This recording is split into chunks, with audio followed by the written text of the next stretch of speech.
शायद उसी प्रतिज्ञा को पूर्ण करने के लिए आज द्वारका जाने से रुक गए।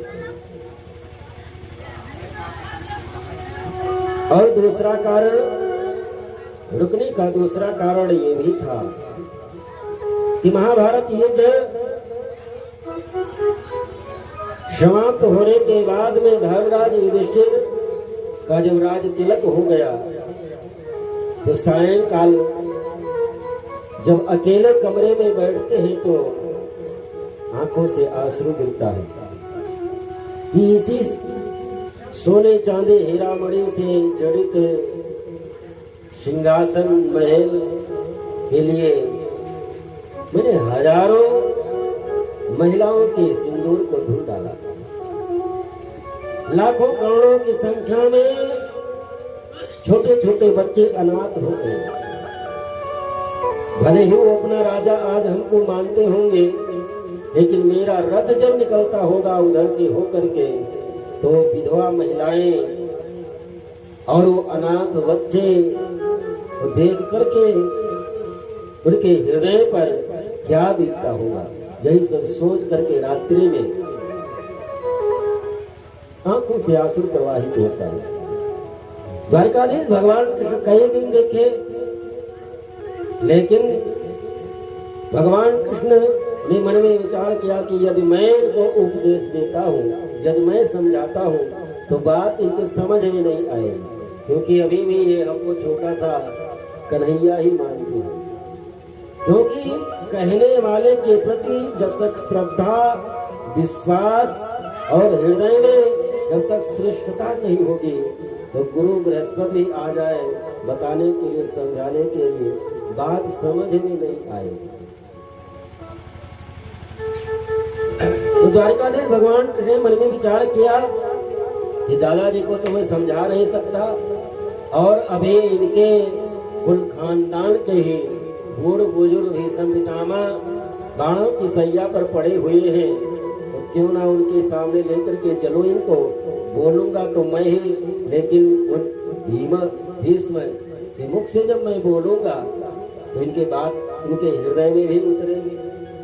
पांडवों को लेकर के द्वारकाधीश भगवान कृष्ण युद्ध स्थल में आ गए, जहां पर भीष्म पितामह बाणों की सैया पर पड़े हुए थे। 54 दिन व्यतीत हो गए हैं बाणों की सैया पर भीष्म पितामह को पड़े हुए। द्वारकाधीश भगवान कृष्ण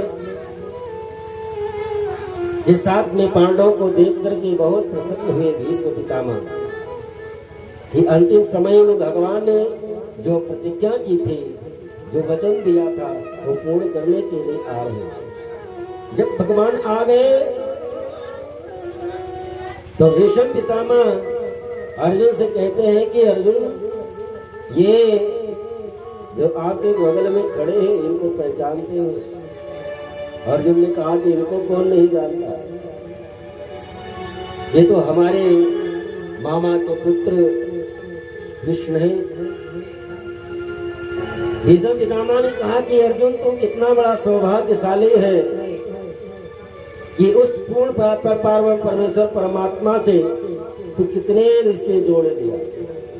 एक भी रिश्ता उस भगवान, उस परमात्मा से कोई जोड़ लेता है तो वो भगवत धाम तक उसका रास्ता साफ हो जाता है। तो कई रिश्ते इनसे बना करके रखा है। यम मन्यसे मातुलेयम प्रियम मित्रम सुहृत्तमम अकारो सचिवम दूतम सौहृदात्मसारितम।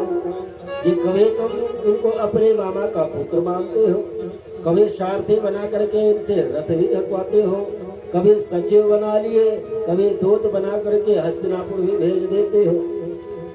संसार के जितने भी रिश्ते नाते हैं सब तुम कन्हैया से बना करके रखे हो। अर्जुन, ये तुम कितने बड़े सौभाग्यशाली हो, ये तुम्हारा कितना बड़ा सौभाग्य है। द्वारकाधीश भगवान कृष्ण खड़े हुए हैं। भीष्म पितामह द्वारकाधीश भगवान कृष्ण से कहते हैं कि प्रभु, आप 54 दिन प्रतीक्षा कराए हैं, और अब आप भी प्रतीक्षा करिए। कब तक? सदैव देवो भगवान प्रतीक्षिता। अब आप ही प्रतीक्षा करिए। कब तक प्रतीक्षा करें? करे वरम या बददिद्यहीनोमि हम, जब तक मैं इस शरीर को छोड़ न दूं। भगवान मन में विचार करने लगे कि इनको तो इच्छा मृत्यु का वरदान प्राप्त है और ये इनकी इच्छा हो गई कि हजारों वर्ष में भगवान का मैं दर्शन करता रहूं, ये अपने शरीर को छोड़ेंगे नहीं और ऐसे मैं कब तक खड़ा रहूंगा। ऐसा सुन करके भगवान अपने चेहरे को थोड़ा सा लटका लिया। भीष्म पितामह ने कहा कि कन्हैया, ये लटका हुआ चेहरा हमको नहीं देखना है। तो प्रसन्नहासरुणलोचनो लसन मुखाम्बुजो ध्यान पथश्चतुर्भुजा।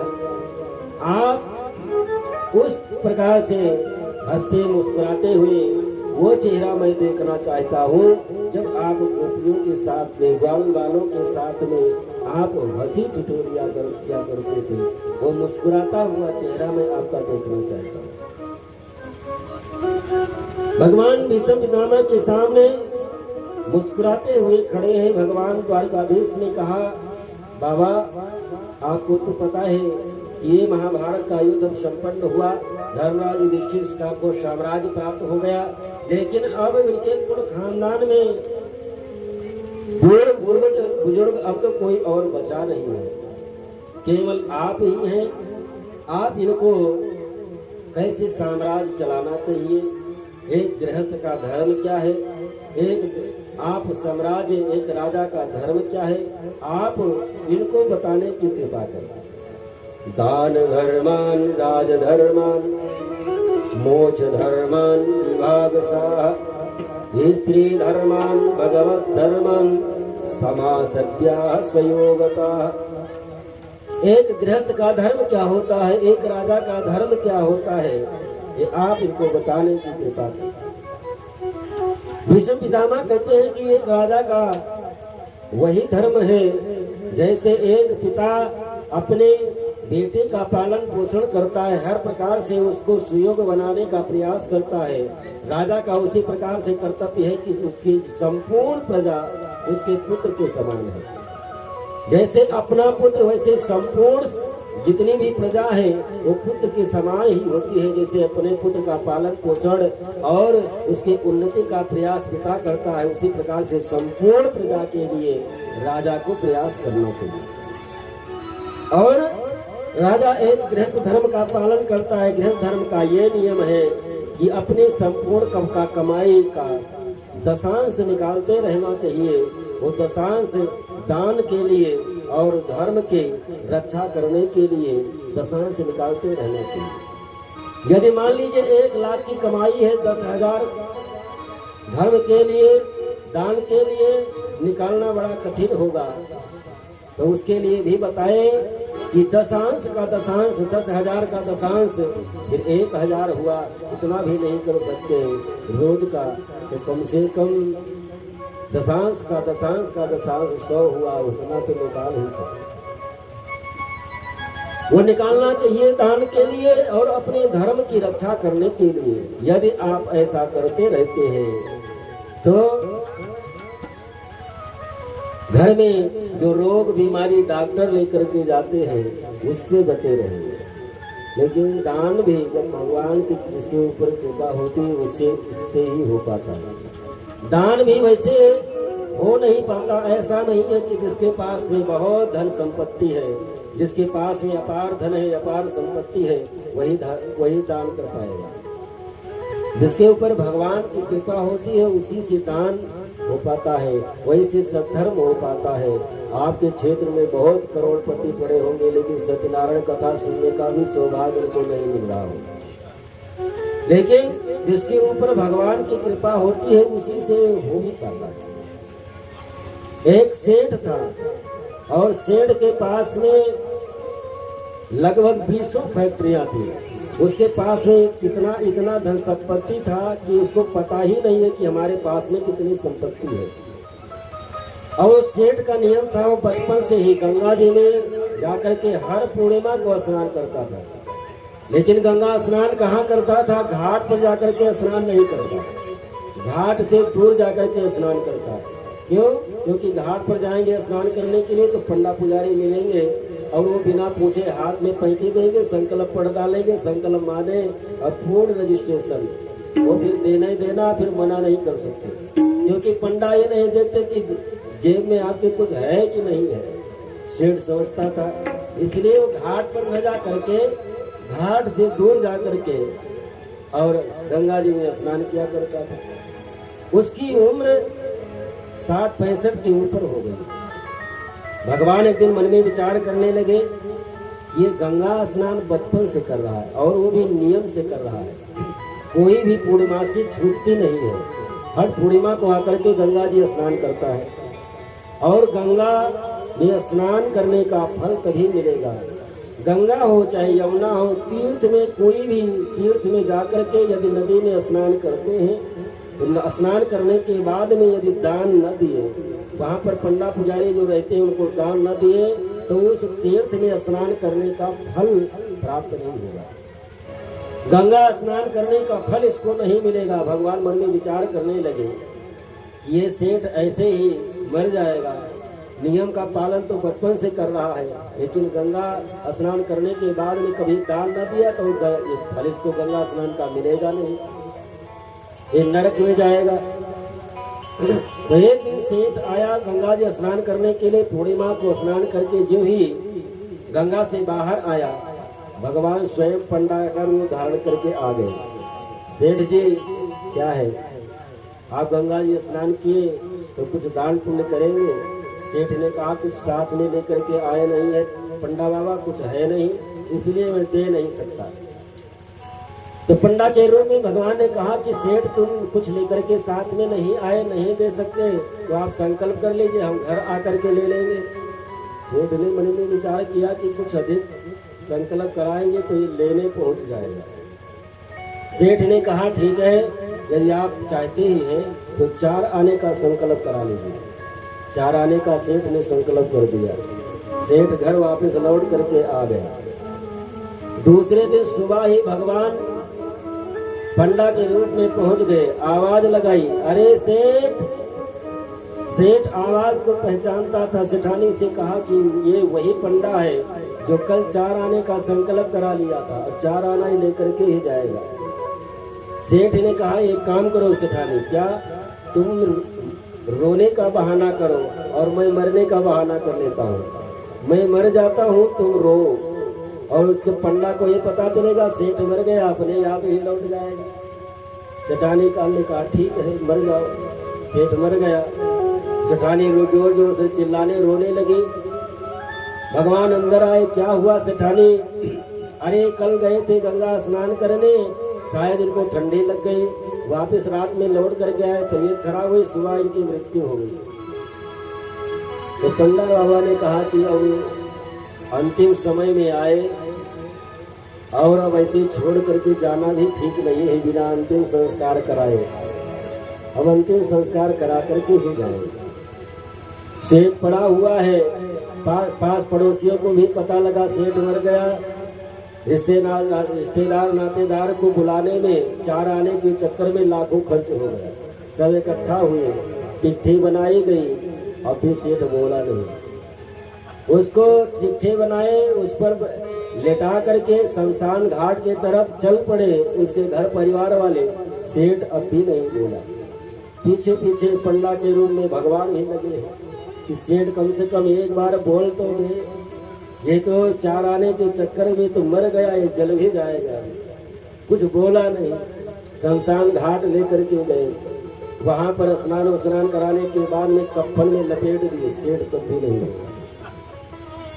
ठीक थे वो चिता बनाए गए, चिता पर लिटा दिए, ऊपर से लकड़ी भी रख दिए। अब जलाने का नंबर आया। भगवान मन में विचार करने लगे बड़ी समस्या है, ये बोलेगा नहीं, घर वाले अभी जला देंगे, मर जाएगा, बिना मरे भी मर जाएगा। भगवान उसके सर की तरफ गए, सेठ क्या है? 4 आना देगा कि जलवा दो? सेठ ने कहा जलवा दो। भगवान ने कहा कि सेठ मैं तुम्हारे ऊपर बहुत प्रसन्न हूँ, जो मांगना चाहते हो मांग लो। सेठ ने कहा कुछ मांगना कुछ नहीं है, यदि आप प्रसन्न है तो वही 4 आना हमारा छोड़ दीजिए, वो 4 आना छोड़ दो बस। तो दान धर्म भगवान की कृपा जिसके ऊपर होती है उसी से हो पाता है। भीष्म पितामह भगवान का दर्शन भी कर रहे हैं, भगवान का नाम भी उनके मुख से निकल रहा है। ऐसा सौभाग्य शायद ही तीनों लोकों में किसी को प्राप्त हुआ होगा, जो भगवान का दर्शन, भगवान का स्पर्श और भगवान का नाम मुख से लेते हुए जिसका अंतिम समय में भीष्म पितामह के शरीर से प्राणों की ज्योति निकली, आकाश मंडल में घूमती हुई आई और भगवान के चरणों में समाहित हो गई, जिसको सायुज्य मुक्ति कहते हैं। ऐसे मुक्ति बड़ी दुर्लभ मुक्ति होती है, तो भगवान में ही समाहित है, इसको सायुज्य मुक्ति कहते हैं। पांडवों ने शरीर का अंतिम संस्कार किया, भगवान वापस लौट करके हस्तिनापुर आए। हस्तिनापुर से अब चलने के लिए द्वारिका तैयार हुआ। भगवान को भेजने के लिए अर्जुन द्वारिका साथ में गए और इधर जो जिसकी रक्षा भगवान ने गर्भ में जाकर के किया था, उत्तरा के गर्भ की रक्षा, उस बालक का जन्म हुआ। उस बालक का जन्म हुआ, ब्राह्मण आए, उसका नामकरण संस्कार होता है। ब्राह्मणों ने कहा कि ये जो बालक है पार्थ प्रजा वित्ता सच्छाद इच्छा मानवा ब्राह्मण्या सत्य संघर्षा रामाओ दशरथीर्यता। ये महाराज इच्छाकियों के समान ये संपूर्ण सृष्टि का साम्राज्य का ये राजा होगा और ये अपने बाबा अर्जुन के समान ये धनुर्वीर होगा और अपने प्रजा का पालन पोषण अपने पुत्रों के समान करेगा और ब्राह्मणों का, साधु संतों का सेवा करने वाला होगा।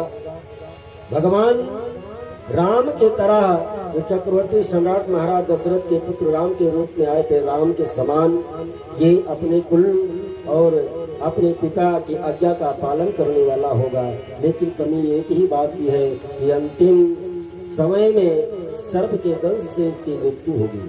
ऐसा सुनकर के धर्मराज युधिष्ठिर ब्राह्मणों से कहा कि सर्प दंश से मृत्यु होने के बाद में सदगति नहीं होती, उसको तो नरक जाना पड़ता।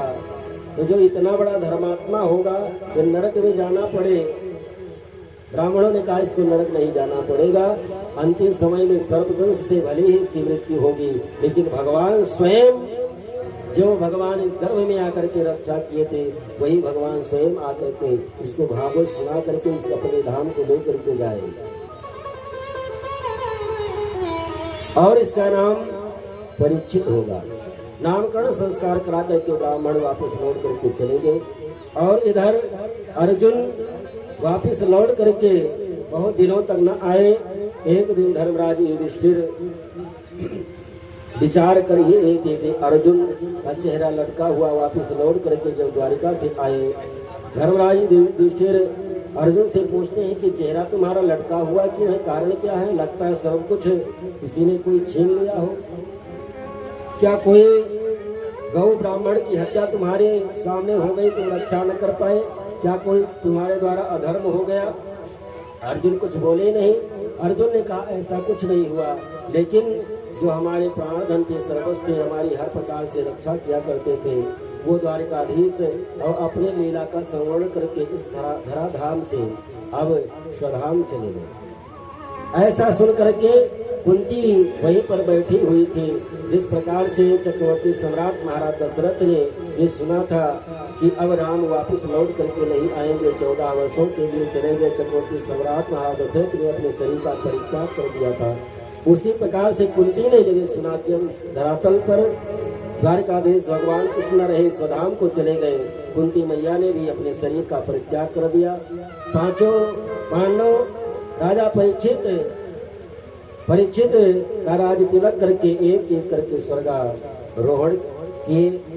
एक दिन परीक्षित राजा बनने के बाद में, सम्राट बनने के बाद में अपने राज साम्राज्य का देखभाल करने के लिए घोड़े पर बैठे जिधर भी जाते हैं अपने पूर्वजों की प्रशंसा को सुन करके बहुत प्रसन्न होते हैं। लेकिन एक जगह पर जाकर के देखते क्या है कि एक बैल खड़ा हुआ है, एक गौ माता बगल में खड़ी हुई है और एक काला काला पुरुष उस बैल के ऊपर डंडे से प्रहार कर रहा है।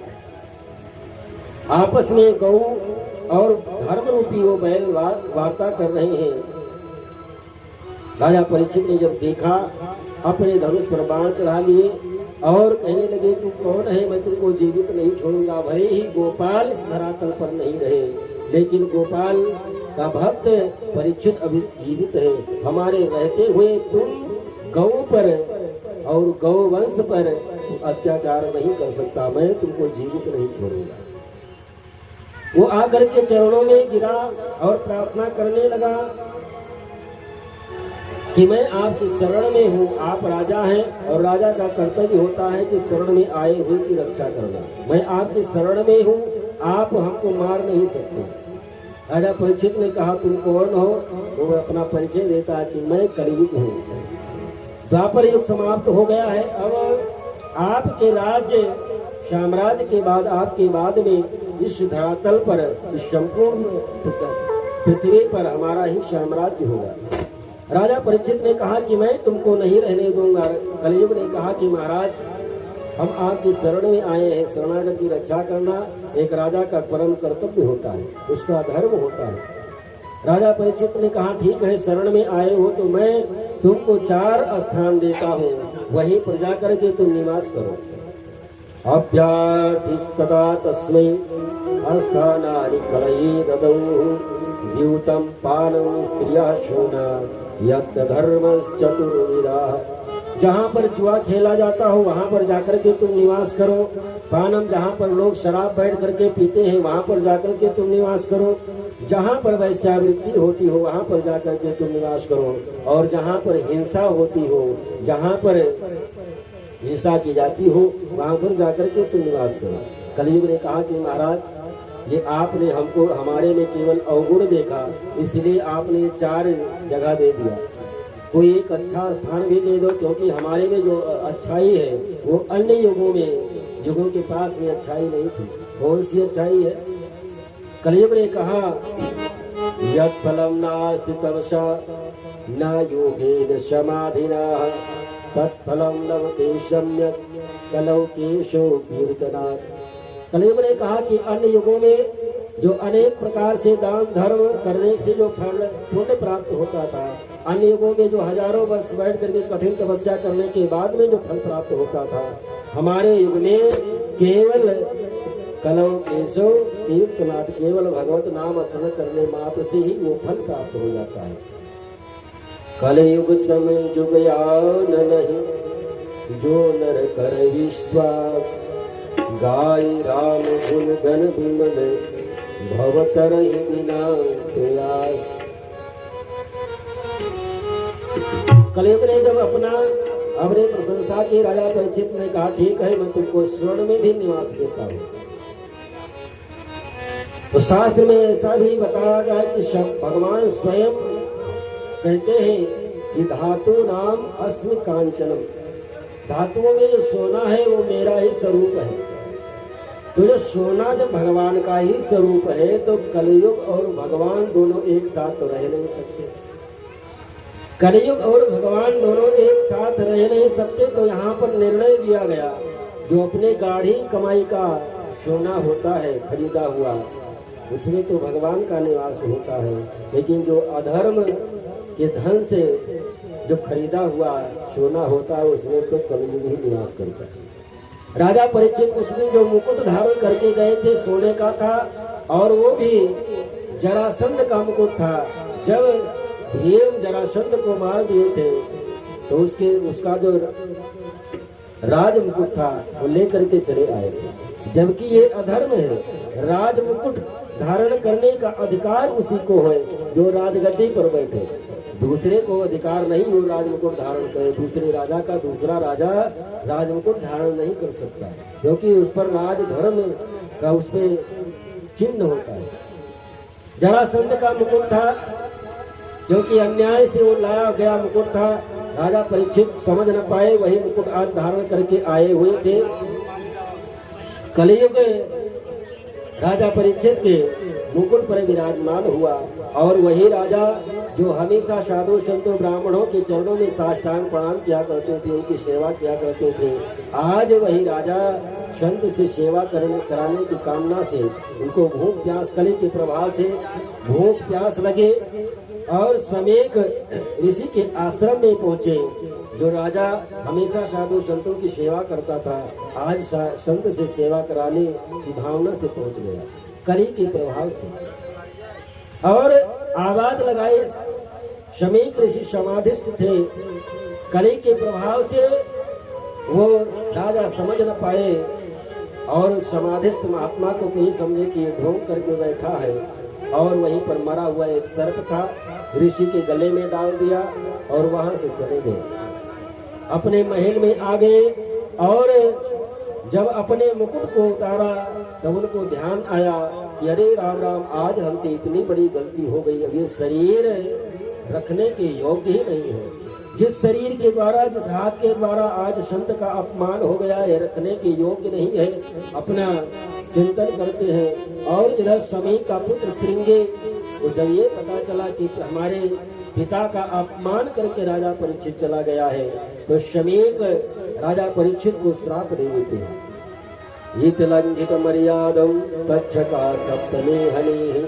जो जिस प्रकार से राजा परीक्षित हमारे पिता का अपमान मरा हुआ सर्प गले में डाल करके गए हैं, मैं श्राप देता हूं कि वही तक्षक आज के 7वें दिन राजा को जाकर के डसे और उनकी मृत्यु हो जाए। श्राप देने के बाद में समीक अपने पिता श्रृंगे अपने पिता समीक के पास में आए, चरणों में प्रणाम किए। रोते हुए पुत्र को जब समीक ने देखा, बेटा क्यों रो रहे हो? समीक श्रृंगी ने कहा कि पिता, आपका अपमान राजा परीक्षित ने किया, और उसने अपमान किया तो मैंने उनको श्राप दे दिया। क्या श्राप दिया? आज के 7वें दिन तक्षक सर्प डसने से उनकी मृत्यु हो जाएगी। समीक ने कहा कि बेटा तुमने ये क्या किया? तुमने तो बहुत बड़ी गलती की, क्योंकि अब आने वाला समय कलयुग का होगा। अब राजा परीक्षित जैसा राजा इस धरातल को नहीं मिलेगा। पुत्रवत स्नेह प्रेम करने वाला राजा इस धरातल को नहीं मिलेगा। अब आज के बाद में अधर्म का ही बोलबाला होगा।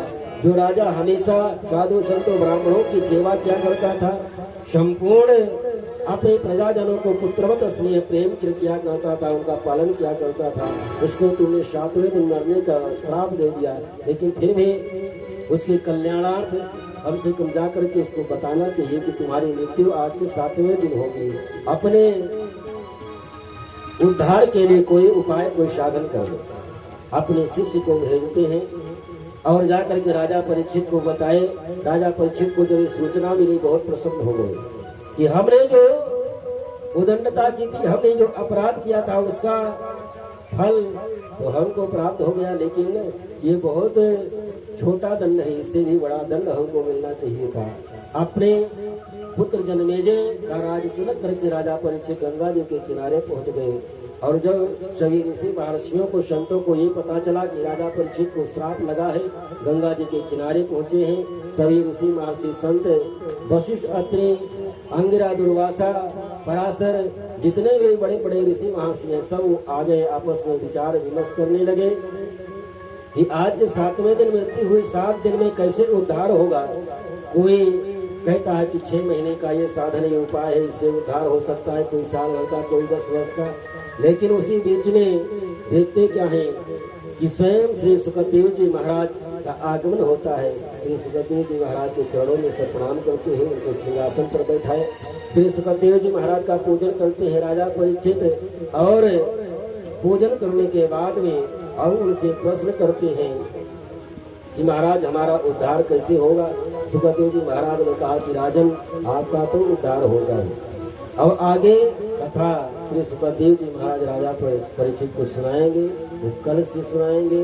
अब आइए छोटी सी भजन, इसके बाद में आरती प्रसाद लेकर के हो जाएंगे।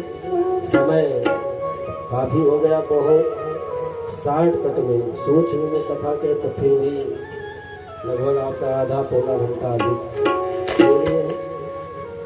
कथा का समय वही 7 से 10, लेकिन आज कुछ बहुत